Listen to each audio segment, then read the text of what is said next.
The president of the Aleppo City Council, Britta Haji Hassan, says 150,000 people are facing a death sentence in the besieged area of eastern Aleppo. He says more than 800 people have already died in the past month. During that time, the Syrian regime has retaken around 75% of eastern Aleppo, a place that was held by rebels for 4 years. TRT World spoke to one man who works for a rescue organisation known as the White Helmets. He says if Aleppo falls to the regime, people fear there will be a genocide. When Assad's forces will recapture all Aleppo, first thing, we are so scared about the big genocide will happen in the coming days if they come closer to us, this area where all the civilians or the White Helmets are crowded now. We are really scared about this genocide, and we know that Assad's forces executed many activists and many of the people who said no to them before.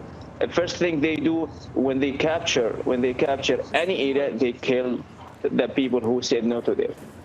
No, up till now, Aleppo under siege since more than 100 days. No one can get Aleppo city, and no one can get out of Aleppo city. No one.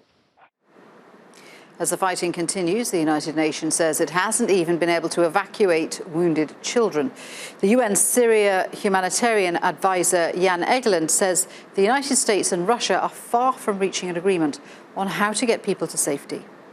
Russia said they will definitely be discussing with us how to organize evacuation still, but they're not anymore promising any pause. So it will be very difficult. We will be working, including on those between 100 and 500 children have been identified as in need of evacuation for medical reasons.